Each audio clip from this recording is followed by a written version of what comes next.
have to join. Then we will start, okay? 1 or 2 minutes.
Yes, now we will start.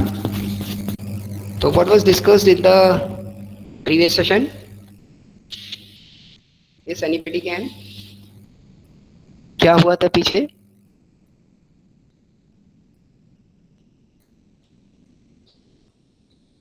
Yes, beta. What was discussed earlier? Sir questionnaire के sir format और Okay. Questionnaire discuss हो गया. Means the way of data collection, the methods of data collections is discussed. तो उसमें फिर questionnaire, schedule and the various techniques of such data collection is discussed. उससे पहले इस सारी बातें आपके साथ डिस्कस हो चुकी हैं. Now we are proceeding towards the sampling. कि what is sampling? Sampling की बात हो जाएगी, उसके बाद we can further.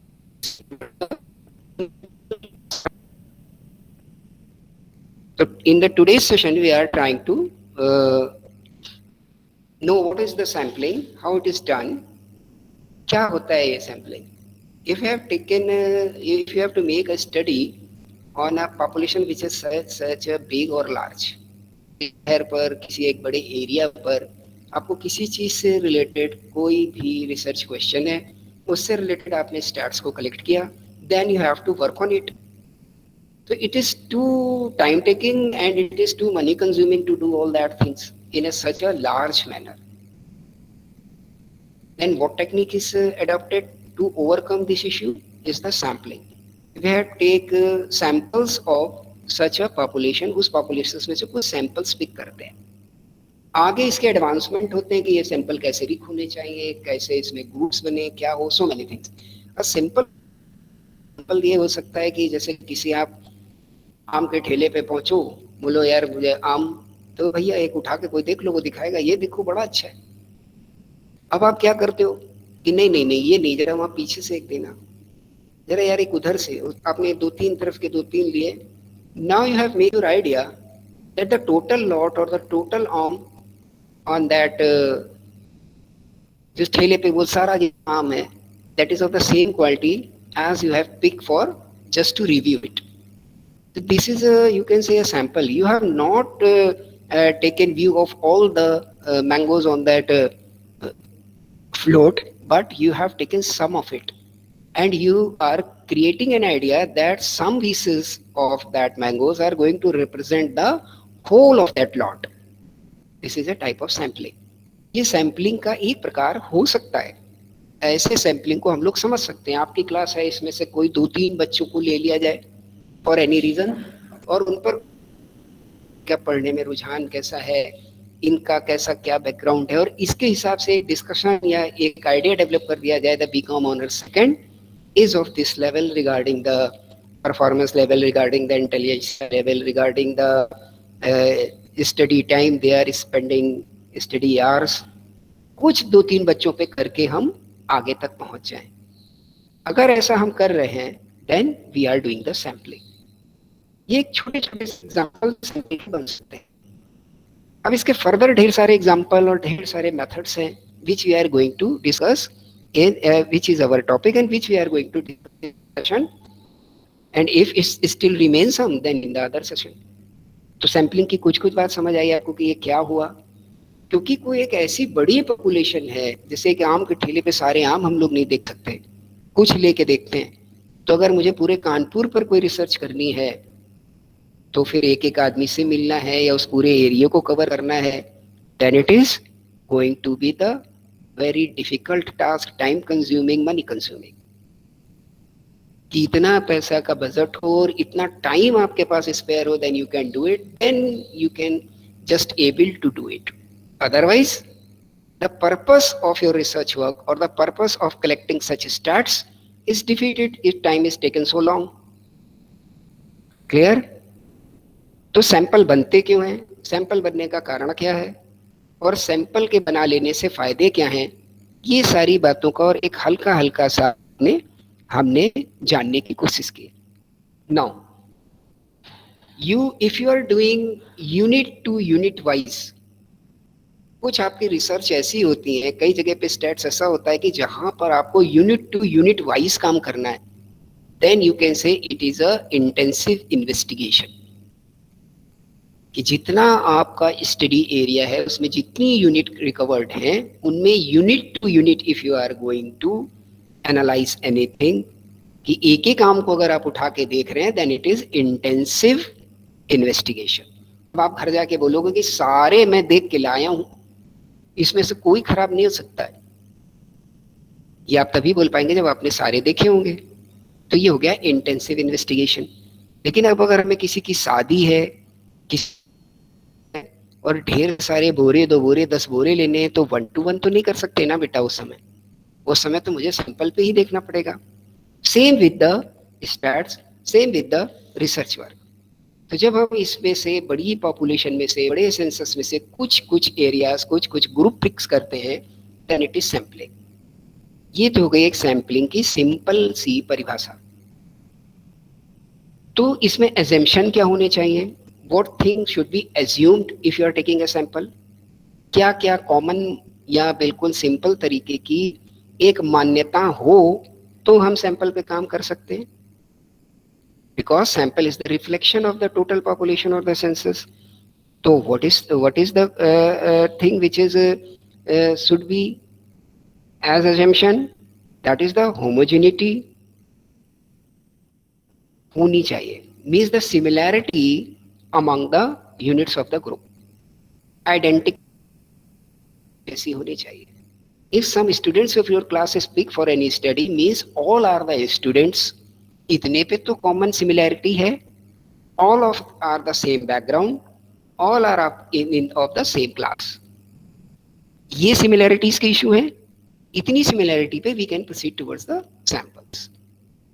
नाउ दूसरा एग्जांपल या दूसरा एजम्पशन इसके साथ क्या होना चाहिए कि होमोजेनिटी कॉम्प्लेक्सिटी के साथ आप एड्रेस करो, then your sample is more and more reliable, more and more accurate.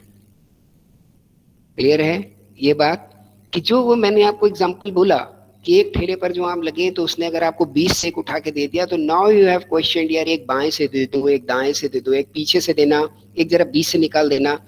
आपने क्या किया, आपने अपने असेम्पशन के हिसाब से उस पूरे ठेले को 4 या 5 ग्रुप में बांट लिया, उनमें से बीच बीच में से एक एक दो दो लिए। Now you are assuring yourself that the sample which I have tested, now it is going to represent the whole population, क्योंकि ये सारे काम है एक ही प्रकार के।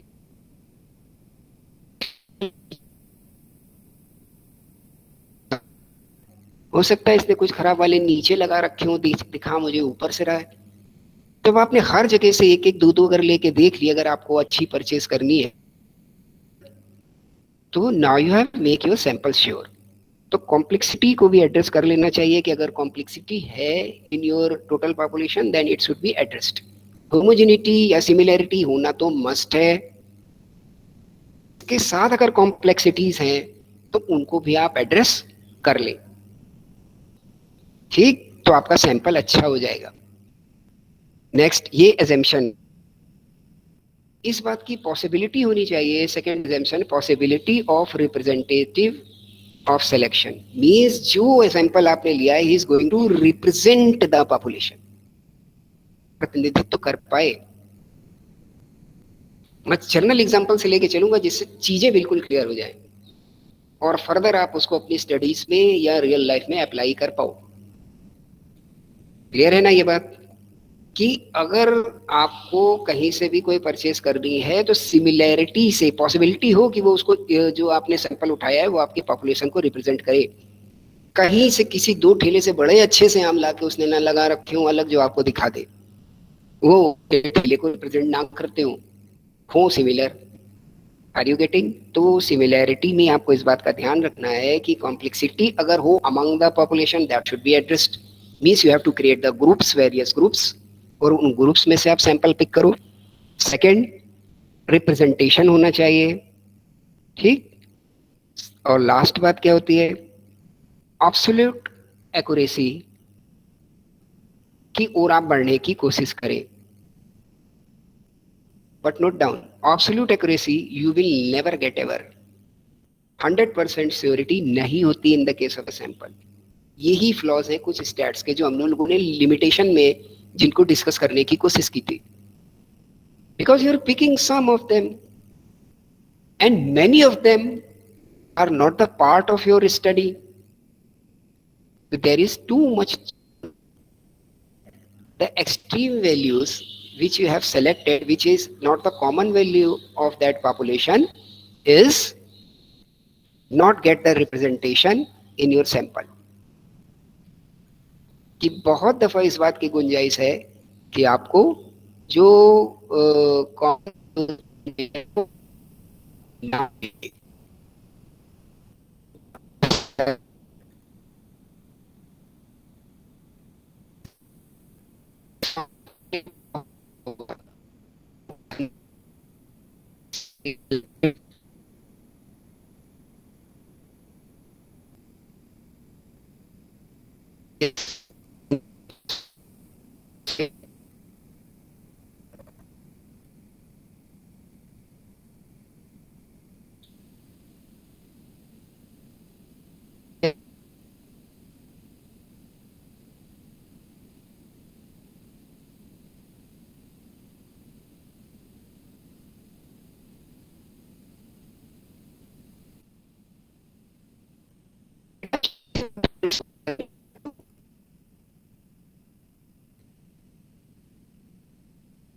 तो बड़ी छोटी सी तो भी डिस्कशन भी हुई है यार, आप लोग इतना शांत हो गए। One way communication is not good. Please बेटा, जो ये छोटी छोटी बात हुई ये तो बिल्कुल आसानी से समझ आ रही है।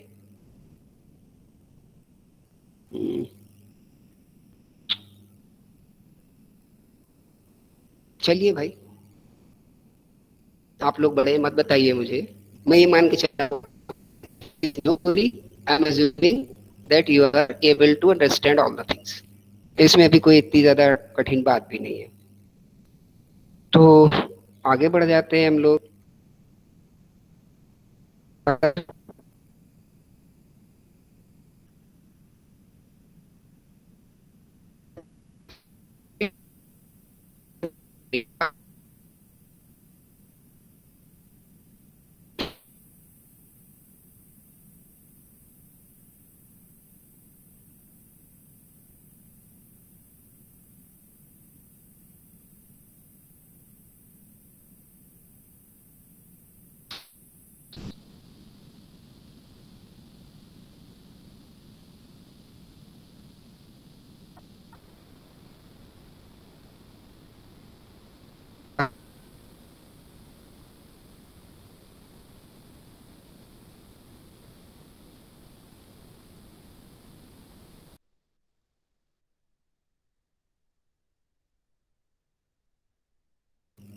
Yes beta, now you're getting the voice.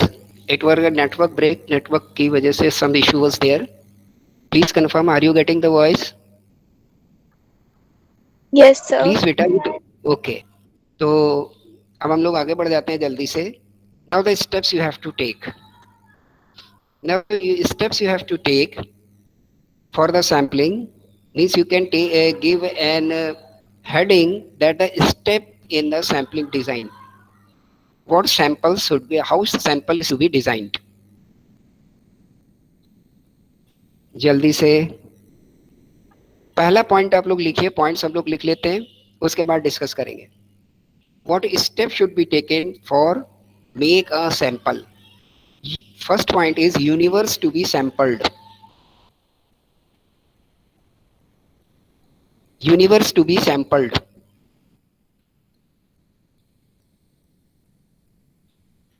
Universe to be sampled. Second, sampling unit.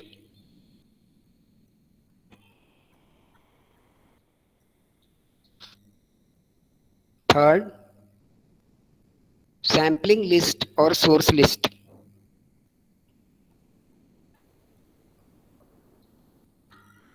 Sampling list or source list. Fourth, size of sample.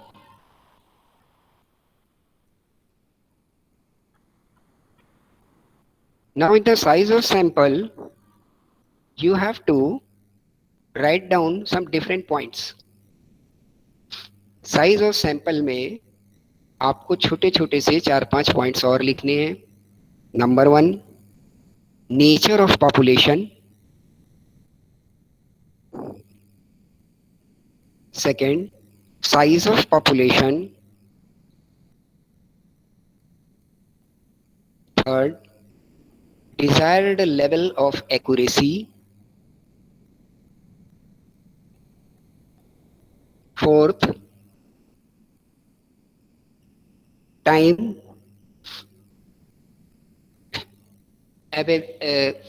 time and money constraints. Time and money constraints. Fourth, size of questionnaire.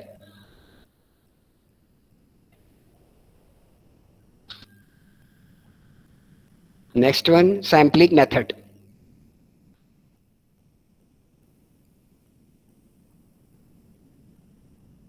Sampling methods.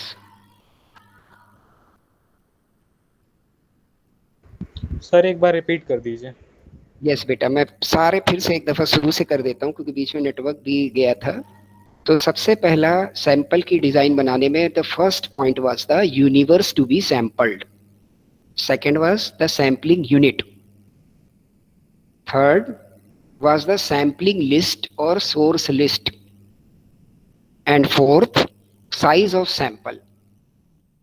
Now we have further enlarged this point, size of sample. Size of sample के point को further हम लोगों ने enlarge किया. और जैसे nature of population, size of population, desired level of accuracy, time and money constraint, size of questionnaire, sampling method. Sampling method, ये 6 point हम लोगों ने किसमें कवर अप किए. अपना जो एक बड़ा पॉइंट चल रहा था साइज सैंपल में. अब अगला पॉइंट आपके लिए आ रहा है,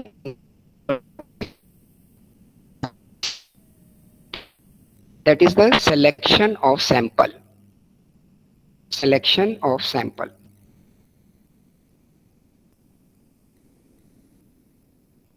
Other one, the budgetary constraint.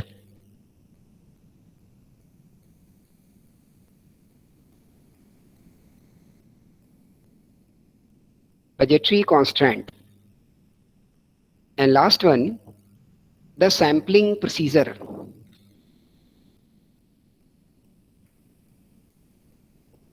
Sampling procedure. कुछ इतने पॉइंट्स हो गए हमारे आपके. नाउ सबसे पहला point, universe to be sampled. Universe to be sampled. मतलब क्या हो रहा है कि if we are studying on any question which is for example for you is the average yield per plot, because yield is cultivated, yield is directly connected with the cultivative land, agriculture land, और इस पर wheat पर या किसी चीज पर हम लोग काम कर रहे हैं, इसके लिए मुझे डेटा कलेक्ट करना है, स्टैट्स कलेक्ट करनी है। तो आपको इस पर जरूर ध्यान रखना चाहिए कि वो अगर मैंने एक प्लॉट लिया,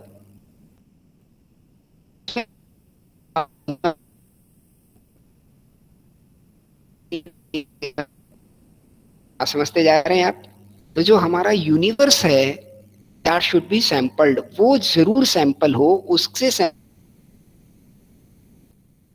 और ये सैंपल लेते समय हमको क्या ध्यान रखना है कि is the universe is directly connected by my research question और my objective of the research और my objective of collecting the data regarding the stats.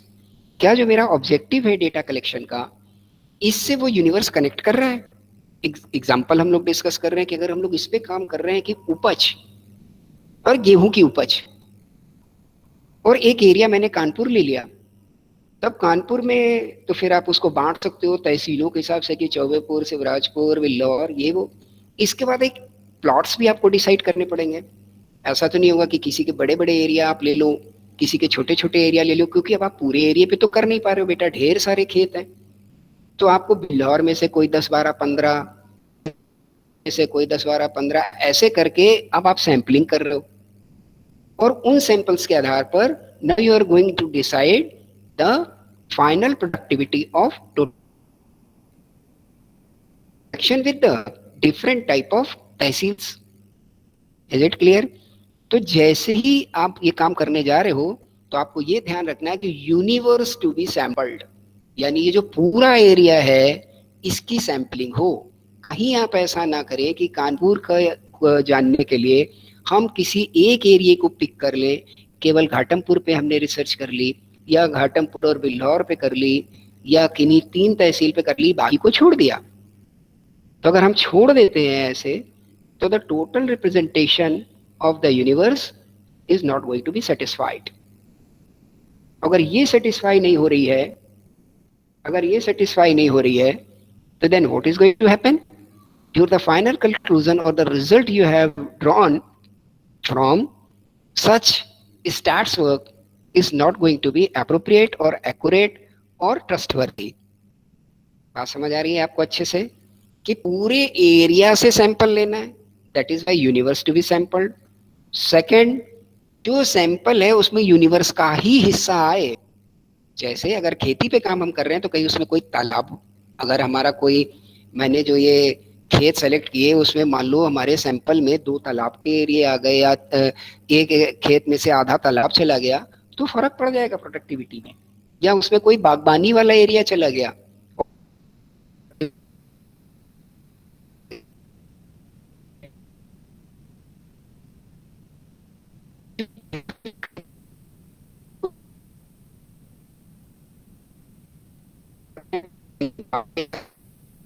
तालाब का एरिया भी है, या कोई लैंड ऊसर है, उसको भी मैंने पिक कर लिया है, तो result are going to be quite different. Sample is the representation of the population, तो you should be very aware regarding the, जो पहले के 4 एजम्पशन है उन पे फिर चले जाइए, हर पॉइंट वहीं आपको कनेक्ट करना मिल जाएगा। द सिमिलैरिटी, अगर कोई दूसरी चीज बीच में आ रही है other than the agriculture work, तो सिमिलैरिटी आपकी खत्म हो रही है। जो पहला हमारा एजम्पशन है, सेकंड उसी में जो जुड़ा हुआ एग्जाम्पशन है द कॉम्प्लेक्सिटी, तो कॉम्प्लेक्सिटी को हम लोग जोग्राफिकल एरियाज के हिसाब से डील कर सकते हैं, क्योंकि हर एरिया में प्रोडक्टिविटी अलग अलग हो सकती है। तो सारे एरिया का रिप्रेजेंटेशन ले लें हम, सारी तहसीलों का, तो क्या होगा हमारा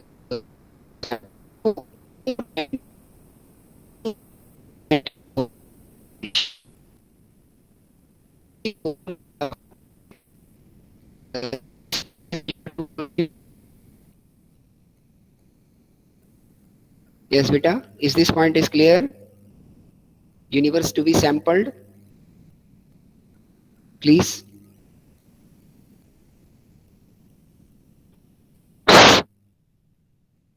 You have to make the responses just on the chats also.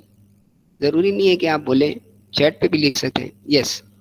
और similar subject I am taking the MBAs and the higher classes, and your seniors are responding time to time.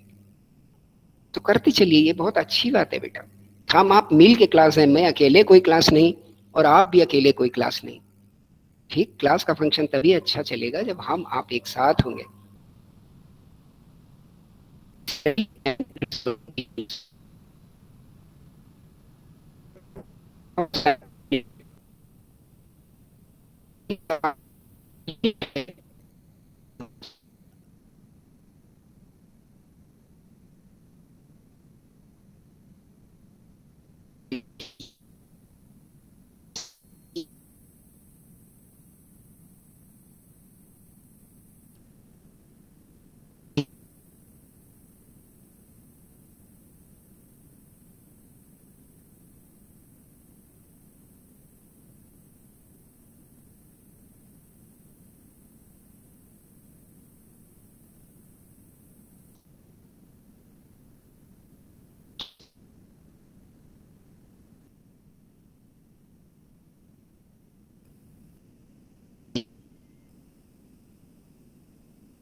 Yes, beta.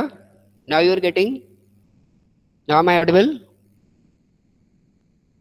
ये तो बच्चों confirm करना ही पड़ेगा because network is lost for a while. Yes. Okay.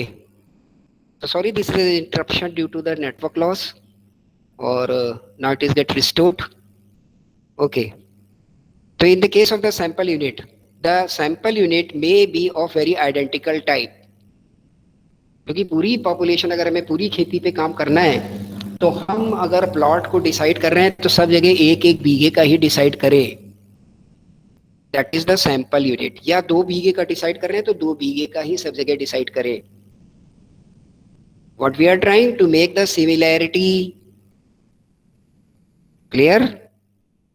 तो unit आपको define करना पड़ेगा कि एक जैसी यूनिट होगी, then it is going to be represent the whole population. Clear. Next आपका सैंपल लिस्ट और the source list. Now what is this sample list? This sample list is the total containment of the all units. ये जो आपने सारे units हैं, this list of the are the identification of the particular of the map showing the boundaries of the sampling units. ये जो sampling units है, now you can frame it. ध्यान से सुनते जाइए सारी बात. आपके पास ऐसा बहुत सारा डेटा होगा जो कि आपको ये बता रहा होगा कि अगर हम लोग पर्टिकुलरली यील्ड या प्रोडक्टिविटी पे काम कर रहे हैं तो इस एरिया की इतनी प्रोडक्टिविटी है, इस एरिया की इतनी प्रोडक्टिविटी है, इस एरिया की इतनी प्रोडक्टिविटी है. Clear? Now you are just going to make the samples. तब आपको करना क्या है कि अगर आपने उसमें से 10 खेत लेने हैं तो पहले तो आपको वो पूरे एक तहसील की अगर हम लोग बात करें तो उस तहसील में अगर 100 खेत आ रहे हैं इन द होल पॉपुलेशन, तो वो डिफाइन होने चाहिए कि कौन कहाँ कहाँ पर सिचुएटेड है, किसकी क्या क्या पोजीशन है. क्लियर? कौन सा हाईवे के नजदीक है, कौन सा किसी नहर के नजदीक है, किसके नजदीक कोई ट्यूबवेल है. क्लियर? इस तरीके से जब हमारे पास डिफाइंड सैंपल लिस्ट होगी, यूनिट लिस्ट होगी, this is the total sample frame. Frame तो वही होता है जिसमें सारी पिक्चर आ जाए. Now the picture of the total number of sample units if you have what you have created the units. अब इनका पिक्चराइजेशन भी तो हो आपके पास कि एक एरिया में ए से जेड तक खेत पड़ते हैं, तो ए कहाँ पर है, ए की बाउंड्रीज क्या बी के साथ है कि ए की बाउंड्री जेड के साथ है, ऐसा करके पूरा हो. अब आप जब उसमें से सैंपल पिक करोगे तो आप हर तरीके से अच्छा काम कर सकते हो कि एक मैंने ईस्ट का ले लिया तो एक वेस्ट का ले लिया, तो एक नॉर्थ का ले लिया, तो एक साउथ का ले लिया, एक सेंटर का ले लिया, एक नॉर्थ वेस्ट का ले लिया. ज्योग्राफिकली आप उनको रिप्रेजेंटेशन दे सकते हो हर एरिया में. सेकंड, एक और क्राइटेरिया मैंने जैसे आपको बताया कि इरिगेशन के बेसिस क्रिएट करके उनको रिप्रेजेंटेशन दे सकते हो कि मैंने 2 खेत वैसे ले लिए जिनके पास से नहर गुजर रही थी, 2 वैसे ले लिए जो हाईवे के नजदीक थे, 2 ऐसे ले लिए. ऐसे करके भी आप एक यूनिट बना सकते हो which is going to represent the whole area. ये आप तब कर पाओगे when you have the sampling frame. Frame means the total picturisation of the units on which you are going to work. आप बहुत ध्यान रखिएगा शुरुआत कहाँ से हुई थी हम लोग के डिस्कशन की कि व्हाट इज द सैंपल. उसमें कहाँ से शुरुआत हुई थी कि sample is the representation of total population, and if we are going to choose the representation, the value of population may reflect on sample. तो ये तो तभी रिफ्लेक्ट करेगी कि जब हमें सब कुछ पता और हर एरिया को रिप्रेजेंटेशन दे दें हम, उसमें कुछ बेसिस हो उन पे भी representation they they. Is it clear? तो सैंपल लिस्ट और सोर्स लिस्ट आपके पास होनी चाहिए. इसका क्या नेचर होना चाहिए? इट मे बी एग्जॉस्टिव, ठीक, अप टू डेट हो और वैलिड हो. कॉमा लगा लगा के पॉइंट लिखते जाइएगा. ये जो सैम्पलिंग यूनिट की लिस्ट है आपके पास या सैम्पलिंग फ्रेम या source list, that should B exhaustive. वो पूरी तरीके से अपने आप को ओपन करके प्रोड्यूस और प्रेजेंट कर रही हो. सेकंड, अप टू डेट हो, वैलिड हो and containing full information above regarding the units. सारी इंफॉर्मेशन उसमें हो, तब तो आप बेटर सैंपल पिक कर सकते हैं. फिर क्या इसके साथ होना चाहिए कि कोई भी यूनिट रिपीटेड ना हो इसमें, कि धोखे से रिपीट कर रहा हो, और आपकी स्टडी के लिए सुटेबल हो. ये सारे आप कॉमा लगा लगा के लिखते जाइए जितने पॉइंट मैं बोल रहा हूँ.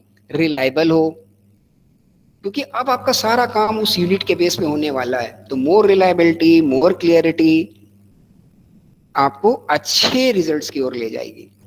और with in the reach of the investigator, investigator की रीच में होनी चाहिए कि कल को हम कोई वेरीफाई कर पाए, उसको कुछ वैलिडिटी कर पाए तो हमारी रीच में हो. ऐसा ना हो कि वो किसी और से पता चलेगा और वो सुना सुनाया है, then it is going to be difficult. Clear? और इररिलेवेंट यूनिट्स को उससे हटा देना चाहिए. जैसा मैंने बोला कि अगर उसमें धोखे से कोई प्लेग्राउंड आ जाए तो वो एरिया हटा हो.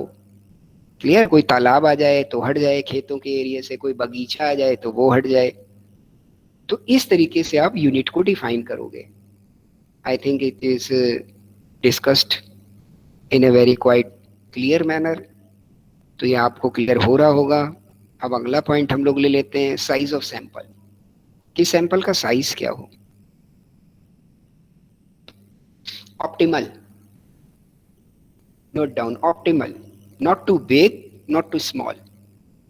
but this optimality is directly connected with the full representation or the representation of your population at the desired level. कि कितना बड़ा सैंपल बनाए हम, तो सैंपल बनाने के लिए बोलता है कि इतना बड़ा बनाइए कि बहुत बड़ा ना हो जाए, वरना तो फिर पूरे पे कर लो, बड़ा हो जाएगा तो काम और पैसा और समय, बहुत छोटा हो जाएगा तो हो सकता है पूरा रिप्रेजेंट ना करे, तो ऑप्टिमल हो। और ये ऑप्टिमिलिटी कहाँ से मिले आपको? ऑप्टिमिलिटी आपको मिलेगी by the way of its representation, कि सबको आप रिप्रेजेंटेशन दे दो।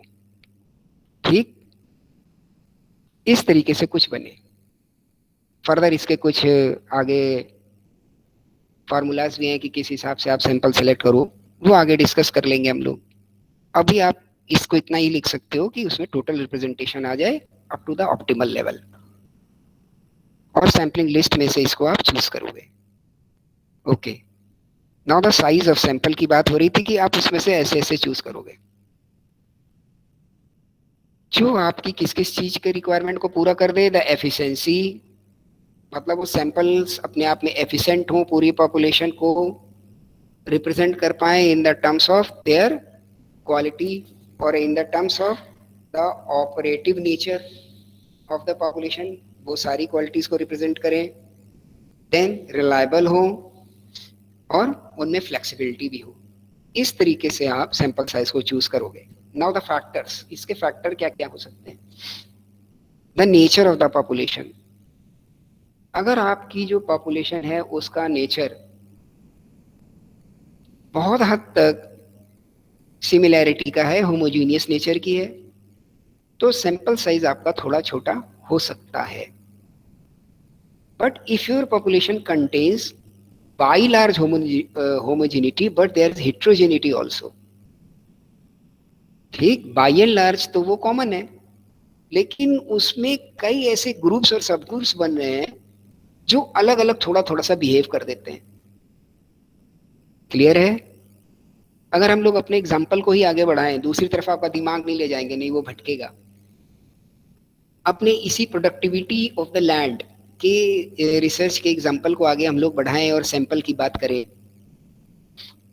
तो अब आपने एक तहसील की केवल एग्जाम डिस्कस कर लेते हैं, किसी भी एक तहसील का, तो आप ये देखोगे कि कुछ एरिया उसमें ऊसर का होगा जहाँ खेती हो नहीं सकती। ठीक, कुछ एरिया ऐसा होगा कि जो किसी नहर के किनारे हाइल्ड।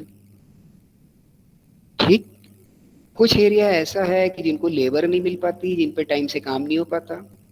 कुछ एरिया ऐसा है जो डिफरेंट सीड्स इस्तेमाल करते हैं। Means so many factors which are going to be connected और reflecting their values in the terms of productivity. कई सारे ऐसे फैक्टर पैदा हो जाते हैं।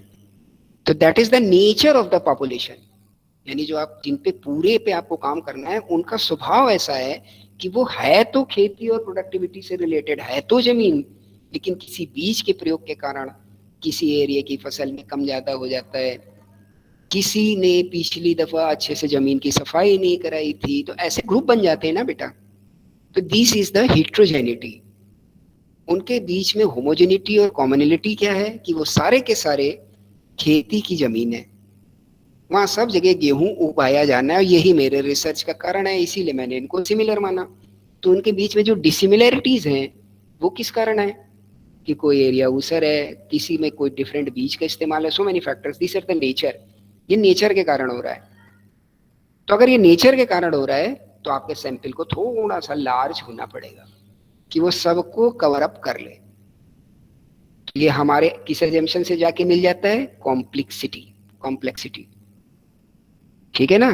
तो nature is directly connected with the heterogeneity and homogeneity effect, and heterogeneity effect is the root cause of complexity. और ये हेट्रोजेनिटी है क्या भाई? बिल्कुल सिंपल सी बात है कि एक काम अगर एक आदमी को दिया जाए और एक दूसरे को दिया जाए, दोनों मजदूर हैं, एक उस काम को हो सकता 7 घंटे में कर दे और एक को 9 घंटे लग जाए, काम वही है, और आपकी निगाह में सारे लेबर हैं। तो ये जो फर्क आ रहा है, that is the heterogeneity effect, because the working capacity और द फैटिग हर एक पर्सन की डिफरेंट है। अगर वो डिफरेंट डिफरेंट है तो उनका वर्किंग कैलिबर डिफरेंट डिफरेंट है. Same with the lands. तो अगर उनमें कोई हेट्रोजेनिटी आ रही है तो that is the nature of population, और नेचर ऑफ पॉपुलेशन के हिसाब से you have to adjust the sample size. Now the size of population. If your size of population is very large then sample is also going to be make large. तो आपको sample भी बड़ा करना पड़ जाएगा. ठीक, 40 लोगों में हम 4 लोग या 5 लोग 6 लोग लेके काम चला सकते हैं, पर अगर हमें 40,000 पे काम करना है तो 4, 5 और 6 का सैंपल कभी भी काम नहीं करेगा, आपको इसको बढ़ाना पड़ेगा. Agreed? That is the size of population. Third point in the size of sample is the desired level of accuracy. Desired level of accuracy. What type of accuracy you need regarding your research? किस तरीके की accuracy आपको चाहिए? ठीक ना. अब क्या सामान आप लेने गए हैं, आपके घर में शादी है, हलवाई ने बोल दिया भैया सब्जी ले आना, बोले कौन सी लाएं, तो उसने कहा वो सारी एक नंबर की मत दिलाओ तो काम चल जाएगा, मिक्स बनानी है, एवरेज लेवल की ले आओ. तो the level of accuracy is reduced. Same with the research work, same with the stats work. तो स्टैट्स वर्क में भी ये काम आपके साथ हो सकता है कि आपको किस लेवल की एक्यूरेसी चाहिए. अगर आप इस पे रिसर्च कर रहे हो, आपका स्टैट इस तरीके का है regarding the fire capacity and fire accuracy of the rifles which are going to be given for the soldiers who are at the borders, then the level of accuracy is very high. समझ आ रहा है आपको कि हमारी fire power और accuracy की कितने shots पर कितनी क्लियरिटी और कितना अच्छा इसका परफॉर्मेंस है ऑफ एनी राइफल, और उन सोल्जर्स को दिए जानी है जो बॉर्डर पे हैं. तो आपका लेवल ऑफ एक्यूरेसी बहुत अच्छा होना चाहिए, नियर बाई 100%. ठीक. और बाकी अगर वो राइफल आपको केवल पुलिस वालों को देनी है कि जिनको चलाने की जरूरत ही नहीं पड़ती, लटकानी है अधिकतर, तो एक दफा लेवल ऑफ एक्यूरेसी आपका कम हो सकता है. तो the desired level of accuracy depends. और अगर आपका desired level of accuracy high है तो सैंपल साइज भी बढ़ा लेना पड़ेगा, तभी वो पॉपुलेशन को अच्छे से रिप्रेजेंट कर पाएगा. Is that clear? ये अच्छे से ध्यान रखिएगा. Now the size of questionnaire. अब आपने क्वेश्चनियर तो पूरा पढ़ लिया, अब क्वेश्चनियर बना रहे हैं आप बहुत बड़ा. तो जब आपका क्वेश्चनियर बड़ा हो जाएगा तो आपका डेटा क्या होगा, ऐसे भागेगा कई तरफ. तो उसको भी कवर अप करने के लिए आपके सैंपल को भी बड़ा होना पड़ेगा. अगर आपके क्वेश्चनियर में कम क्वेश्चन है तो डेटा का जो फ्लो और स्प्रेडनेस टुवर्ड्स डिफरेंट डायरेक्शंस ये कम होगा, क्योंकि the direction of the data is depend on the questionnaires. जब आप किसी से पूछ रहे हो इनकम कितनी है, ये एक सवाल है, तो अब आपका डेटा 2 तरह का मिलेगा कि है कि नहीं है, कम ज्यादा होगा. अब आप उसमें डिग्री डाल दो, इस हजार से इस हजार तक, इस हजार से इस हजार तक, इतने लाख से इतने लाख तक, 4-5 आपने उसमें रेंज डाल दी, तो कई तरीके का डेटा मिल गया. तब हर एक जगह से कुछ ना कुछ सैंपल आपको लेने पड़ेंगे. Clear? The size of questionnaire अगर लार्ज है, बढ़ रहा है, तो सैंपल साइज भी लार्ज हो जाएगा. Now the sampling methods. Sampling में कई सारे मेथड्स होते हैं जो फर्दर क्लास में हम लोग डिस्कस करेंगे. वो सैंपल मेथड्स भी आपको पुश करते हैं कि विच टाइप की सैंपल साइज हो. क्लियर? सैम्पलिंग मेथड्स आपको पुश करते हैं कि कितना बड़ा सैंपल साइज हो. ये भी अच्छे से समझ लीजिए. कई सारे सैंपल मेथड्स हैं जिसमें 2 सबसे बड़े हैं, रैंडम, नॉन रैंडम. अब रैंडम में कुछ प्रकार हैं और नॉन रैंडम में कुछ प्रकार हैं. तो ये जो प्रकार हैं, डिफरेंट टाइप के मेथड्स हैं, ये आपको कंपेल करते हैं कि किस तरीके का सैंपल साइज उन्हें चाहिए फॉर देयर वर्क. इसका भी आपको ध्यान रखना पड़ेगा. Which method you are going to adopt. For what? Underline करके लिखो, for what? For sampling. For, not for. मैं टेस्ट की बात नहीं कर रहा हूं, अभी स्टैट्स पे काम करने की बात नहीं कर रहा हूं. अभी किस चीज की बात कर रहा हूं कि कौन से मेथड से आप सैंपल कलेक्ट करते हो, इस पे भी ये डिपेंड करता है कि आपका सैंपल साइज कितना बड़ा हो. ये बोल रहा हूं केवल. ठीक. अगला point, selection of the sample. 5वां बड़ा वाला अपना पॉइंट आ गया. अब ये सिलेक्शन ऑफ सैंपल में 2 मेथड चलते हैं. एक कि जो सैंपल एक बार सिलेक्ट हो जाए उसको पॉपुलेशन से आप बाहर कर दो, वो दोबारा सैंपल का हिस्सा नहीं बन सकता. ठीक. दूसरा मेथड कि जो सैंपल आपका सेलेक्ट हो जाए उसे आप बाहर मत करो और वो आपके सैंपल का हिस्सा, सॉरी पॉपुलेशन का हिस्सा बना रहे। फर्दर अगर मौका पड़े तो हो सकता है दोबारा सेलेक्ट हो जाए। तो इसको बोलते हैं with replacement method and the without replacement method. When you are selecting the sample, तो अगर मान लीजिए कि एक ये सेलेक्ट हो गया, तब उसको आप पूरा हटा दो कि नहीं अब इसको नहीं लेंगे, फिर उधर किसी दूसरे को लेंगे, ठीक। और एक अगर हो गया तो हो गया है, बाकी ये बना रहे सारी वैल्यूज में। तो विथ और विदाउट, इसमें दो मेथड चलेंगे in the selection of the sample. Now the budgetary constant और बजटरी कांस्टेंट, और जो हम लोगों ने छोटा पॉइंट डिस्कस किया था avail time constant and the money constant, ये दोनों डिफरेंट चीजें हैं। यहां पर बजटरी कांस्टेंट किस बात से डिस्कस कर रहा है, यहां पर budgetary constant the cost of total inquiry. Now what is the budget? Budget are the financial plans, ये मैंने पहले भी शायद डिस्कस किया हुआ आपकी क्लास में। Budget are the plans is made for the futures, and when we make some plans for the future regarding the financial activities, what we are going to spend, then it is the budgets. तो अब आपको पूरी cost क्या पड़ने वाली है अपने total inquiry, other research work या स्टैट्स वर्क की, ये भी एक बड़ा कारण है कि हम कितना बड़ा सैंपल ले, ठीक ना। अगर हमारे पास लिमिटेशन ऑफ द बजट है regarding the total study, then it is going to be reflect on the methods और the test, statistical test we are going to apply. और इसका सोर्स क्या है? The data collection and the samples. तो if we have the budgetary constants regarding the total study work, then the sample size is get affected. इसको उससे मत मिलाइएगा time and money constant. Time and money constant sample size में क्या हो रहा है, वो केवल एक उतने एरिया की, छोटे एरिया की बात कर रहा है कि वहां पे पैसे कम पड़ रहे हैं हमको। ये पूरे स्टडी वर्क की बात कर रहा है, ठीक। नाउ द सैम्पलिंग प्रोसीजर, ये जो सैम्पलिंग प्रोसीजर है आपके, इनको कैसे आप डिसाइड कर रहा है researcher, that is going to be the core issue regarding the selection of any sample, ठीक।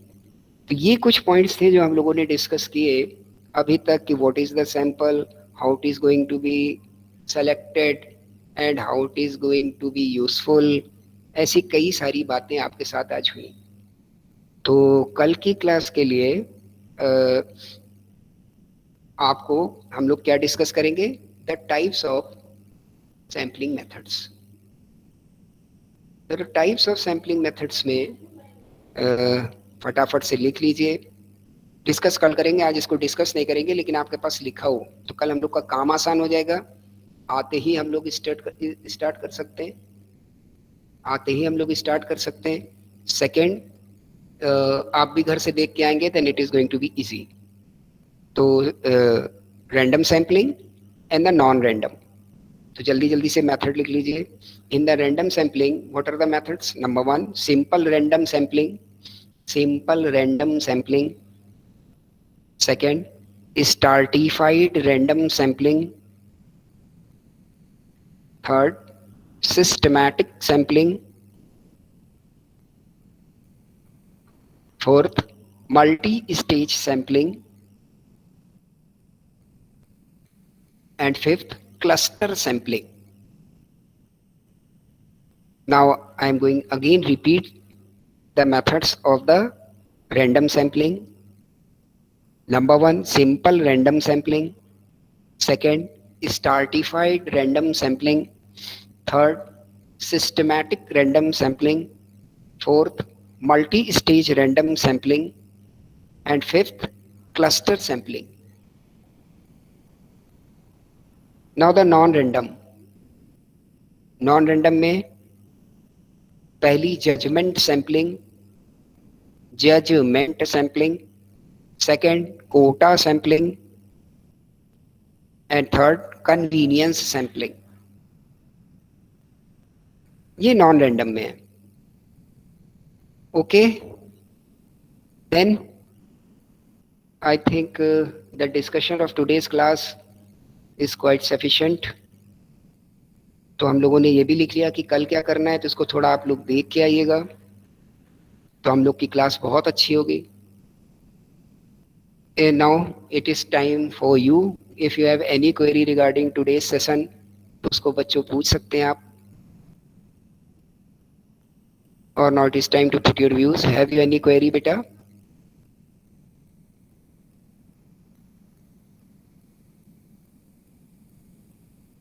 Yes? No?